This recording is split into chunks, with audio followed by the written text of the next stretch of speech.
Dati ay mga empleyado lang. Ngayon may mga Pilipino na raw na nagpapatakbo na rin ng illegal na pogo ayon sa Presidential Anti-Organized Crime Commission o PAOK. May unang balita si Salima Refran. Hinila mga dayuhan ng nadatna ng mga otoridad sa niraid na IGL o Internet Gaming Licensee sa Pasay noong nakaraang linggo.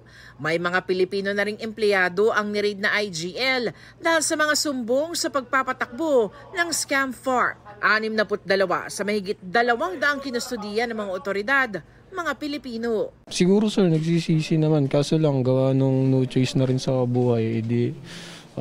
Mahirap rin kasi mamatay ng gutom sir eh. Pero mas nakababahala ang mga report na may mga Pinoy na rin nagpapatakbo ng sarili nilang illegal na pogo operations ayon sa Presidential Anti-Organized Crime Commission o PAOK. Veterano po yon na nanggaling doon sa mga na-raid na pong mga illegal na mga pasugalan at sa mga online scam hubs natin na tinatawag. Na itong mga Pilipinong ito matututo, makakaipon ng sapat na pondo, lakas ng loob, network, connection, kakapalan ng mukha, ang magpipimula. Tinutugis na rin ang mga ito para sa total ban sa mga pogo sa pagtatapos ng taon. Ang nakakatakot yung indigenous scam farm na nagpapatakbo ay mga Pilipino. Ito na nga nakikita natin. May mga mangilan-ngilan ng sumusubok. Ang tanong, bakit? Paano? Napakalaki ho ng pera. Ibang usapan na yun.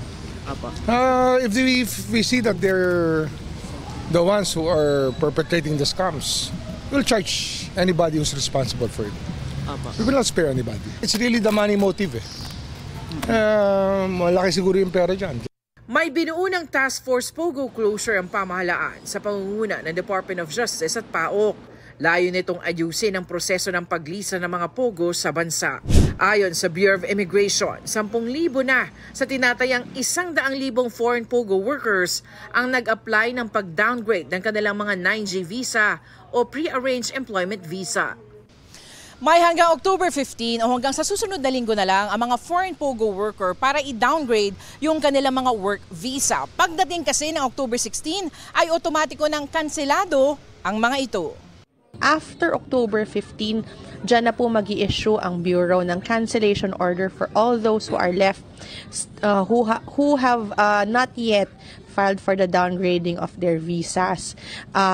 Yan po ay may order to leave na, meaning they will be required to leave within a 59-day period. Ito ang unang balita sa Salima Refran para sa GMA Integrated News.